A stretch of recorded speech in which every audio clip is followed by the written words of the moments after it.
Children, welcome to Shashi Tiwari learning junction. कल हमने trigonometric table पढ़ी थी, तो आज ट्रिग्नोमेट्री में बेस्ड कुछ क्वेश्चन सॉल्व कर लेते हैं। ये क्वेश्चन एक्सरसाइज 8.1 क्लास 10 एनसीईआरटी के हैं। ठीक है, क्वेश्चन नंबर 7 है cos theta is equal to 7/8 और इसमें अपने को ये जो एक्सप्रेशन इसकी वैल्यू फाइंड आउट करना है। ठीक है, तो सबसे पहले हम एक काम करेंगे, हमको एक राइट एंगल ट्रायंगल बनाना होगा। चलिए बना लेते हैं,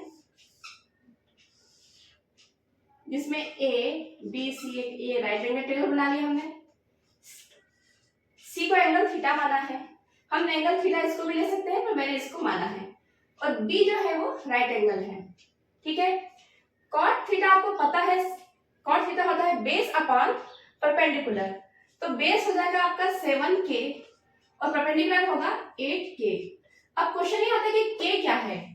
यहाँ पर k एक कांस्टेंट है जिसको कि आपको यहाँ पे फिक्स करना जरूरी है, क्योंकि ये जो क्या है ये रेशियोज हैं। ठीक है, ये एक्चुअल वैल्यू नहीं है, एक्चुअल साइड का आपको वैल्यू नहीं दिया है। इसमें जब आप किसी कांस्टेंट का मल्टीप्लाई करते हैं तब आपको एक्चुअल लेंथ BC मिलेगी या फिर AB मिलेगी। तो यहाँ पे k कांस्टेंट है, तो BC साइड हो जाएगी 7k और AB हो जाएगी आपका 8k। ठीक है, अब इसमें साइन है, तो साइन के लिए मुझे AC साइड पता होना जरूरी है, क्योंकि AC इसमें हाइपोटेनियस है।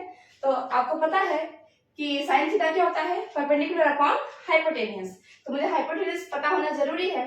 तो चलिए पाइथागोरस थ्योरम से निकाल लेते हैं।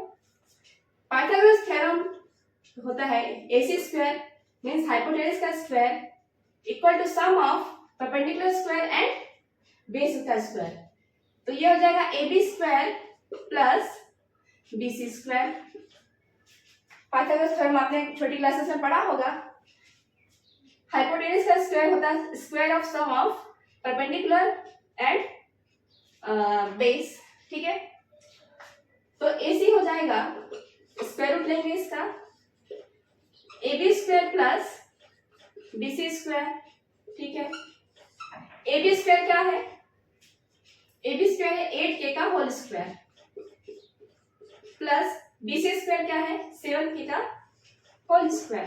ठीक है, तो ये मिल जाएगा आपको 64k स्क्वायर, 8 का स्क्वायर करेंगे 64 मिलेगा और 7 का करेंगे तो 49k स्क्वायर मिलेगा। ठीक है, इसको ऐड कर लेंगे, ऐड करने पे आएगा, आप कर लीजिएगा 113k स्क्वायर, लेकिन k स्क्वायर में है तो बाहर आ जाएगा, तो ये हो जाएगा 113k। ठीक है, तो हमको हाइपोटेनस मिल गया 113k।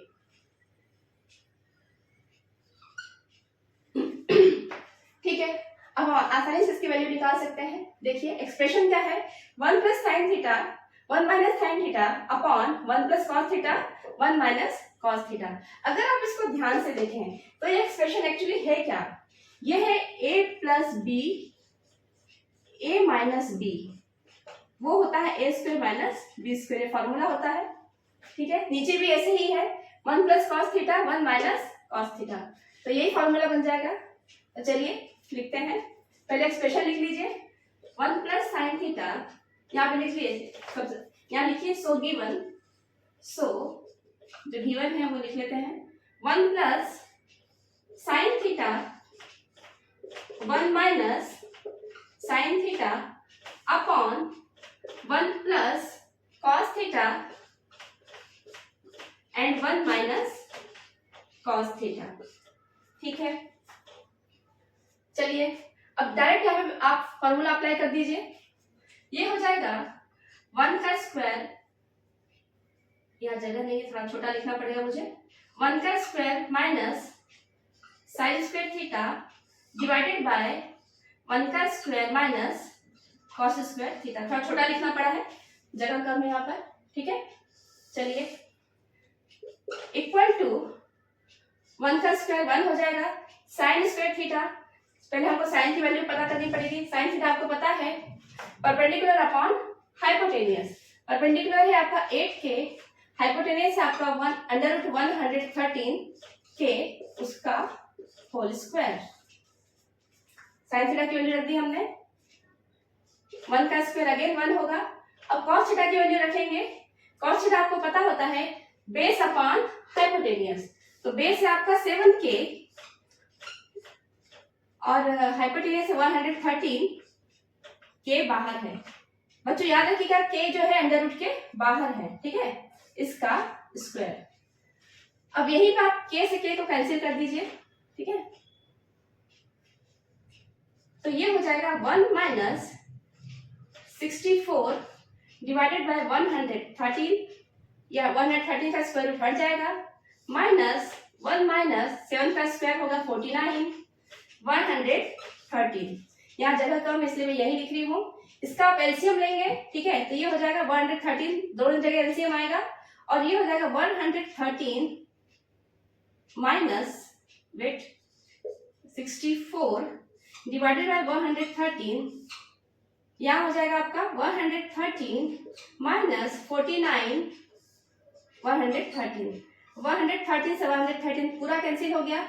इसको आप माइनस करेंगे तो आएगा आपका 49 डिवाइडेड बाय, इसको माइनस करेंगे तो आएगा आपका 113 माइनस 49 होगा आपका 64, और वही आंसर है। ये जो एक्सप्रेशन है इसकी वैल्यू आएगी 49/64। ठीक है बच्चों, बच्चे जो इसमें बेसिक गलती करते हैं, डायरेक्ट 7 और के, ये जो साइड है 7 और के लिख देते हैं। नहीं, आपको यहाँ पे जो आपको कांस्टेंट है पुट करना बहुत जरूरी है। अगर कांस्टेंट पुट नहीं करेंगे आंसर तो सेम आएगा, लेकिन ये जो प्रोसीजर है उसके मार्क्स आपके कट जाएंगे। सपोज हमने पहले एक्सप्रेशन की वैल्यू निकाल ली है, अब सेकंड है हमको कॉट स्क्वायर थीटा की वैल्यू फाइंड आउट करना है, ठीक है। तो कॉट थीटा दिया ही हमको, ठीक है, लेकिन हम डायरेक्ट इसका स्क्वायर नहीं कर सकते। पता है आपको कि बीसी को आपको 7k लिखना है और एबी को आपको 8k लिखना है, ठीक है।